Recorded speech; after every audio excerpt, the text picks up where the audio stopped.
Hello, my name is Jonathan. Welcome to this YouTube channel, Non-Partisan Question Time. We will be talking about politics, culture, society, or basically the intersection of all these three in this channel. And in today's episode, we will be talking about education and automation. So we'll try to figure out the relation between these two in today's age and we'll see what's going to happen. So, first of all, when it comes to the indicators of education, mostly people tend to use examination scores to measure one's performance, really. And there are two schools of models, let's say, that people study in education fields, really. So, first of all, is the East Asian model, the Hong Kongs, the Singapores, the Koreas, and then the Scandinavian models, where it's Norway, Finland, countries like these, where they have quite a different approach, really, when it comes to education. So the first group quite intense, quite a lot of examination drilling, really, and students are quite, let's say, depressed, really, and but they do well in examinations, so that's the indicator that's relevant to people, I guess. And on the other hand, where you have especially students in Finland, where people are quite happy, they are not as stressed. Also Denmark as well, they're infamously not stressed, and yet they are also producing when it comes to examination scores as well. So these are the two different approaches when it comes to education. When it comes to automation, now it's important to relate what education is doing, because it is already impacting quite a lot in society in terms of what uh, really the technological reality versus the people that have emerged from the education system. So let's talk about a bit the East Asian model, which is quite a lot of drilling and quite a lot of exercise, and people are quite students really are quite stressed by the social surroundings. Really, they try to learn to read and write quite early, and then they put a great emphasis on examinations, and they do a lot of drilling, a big emphasis on public examinations, things like that. But we should also bear in mind that right now, if we are talking about intense learning and a lot in terms of absorbing a lot of information, these are things that machines are quite capable of doing with machine learning anyhow. So for instance, we have to sleep quite a lot, like maybe 9 hours a day. We have to eat, we have to shower. These are limitations that do not apply to machines, really, and they learn exponentially. So they learn from a factor 1, 2, 4, 8, 16, whereas for us we have fatigue, information fatigue. So I'm not sure that this right now, as of this day and age, we should be continuing with the education models that place emphasis on absorption of information, really, as opposed to critical analysis and creativity, to be able to.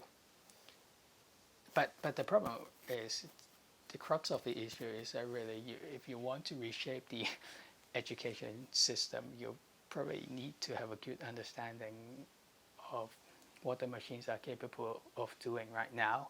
So you want, ideally, the last thing that you want is to have people train in to train people in primary school, secondary school, and university, let's say for 15 years, costs quite a lot of money, only to have them emerge into society for them to realize that that's the skills that they have is actually overlapping really with machines, or even something that machines can already do better than them. So basically they wasted their time in school, and also quite a lot of money really.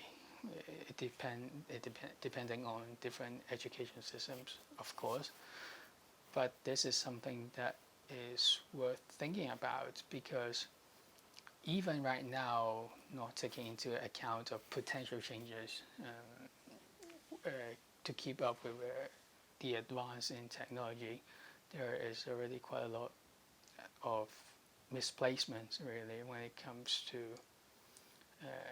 people that are going into, let's say, vocational schools, so maybe plumbers or electricians, uh, vocations like that, that are, let's say, not as glamorous, but definitely a lot more useful. Are certainly essential, really, as opposed to, let's say, studying marketing, when we can be certain that we will not be short of people.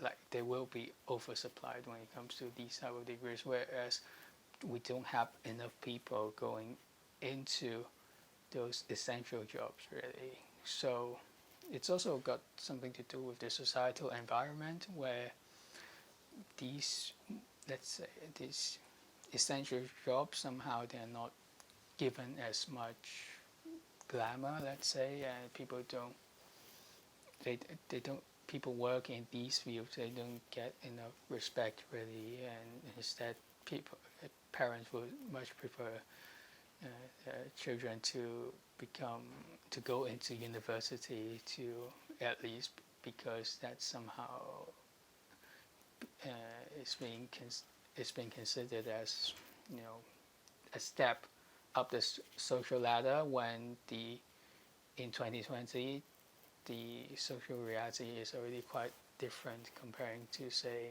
1980s or 1970s, really, pretty much around the world. So probably it's a good time to rethink what, you know, as policymakers, as decision makers, what you want, because if people that come out, that emerge from the education system, they are not able to find a job that matches their capabilities, then they will be competing with people probably that are less qualified than them. So in a sense, they're actually not moving up, but they're actually moving down in order to get a job. Uh, to to desperately, many of them carrying student debt in a way that the priority really is just to pay off the debt as soon as possible, instead of have the financial flexibility to try different things. And because right now we live in this world where the cost of living is also quite a lot higher, so we have this situation where the job market itself is also getting a bit more fragmented, let's say. So it's a bit more, the opportunities really are a bit more scarce for a newly graduate to be able to find a job that suits his or her skills, but also is a job that they like as well. So this is an issue, because you don't want people competing for, let's say you have trained someone to have a certain skill set after 15 years of education, and somehow by the time that they are done and they try to find a job, because right now still without universal basic income, you know, having a job is still the most plausible way to have an income.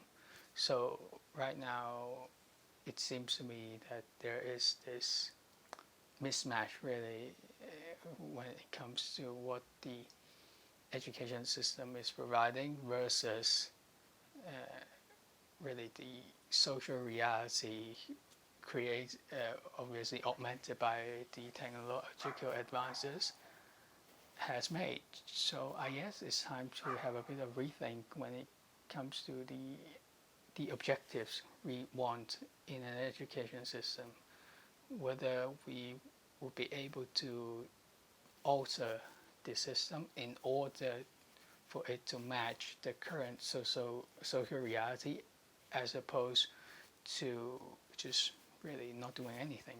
I don't think most countries are paying enough attention on this issue because, as I said, even right now, there is already a mismatch, let alone talking about the people that will be graduating in the upcoming decade, really. The problem is already at hand, really. So perhaps a bit of time for rethink, and that's it for this episode. So I hope you guys have enjoyed it, and remember to click like and subscribe and share to other viewers if you find this interesting. And I'll see you guys soon.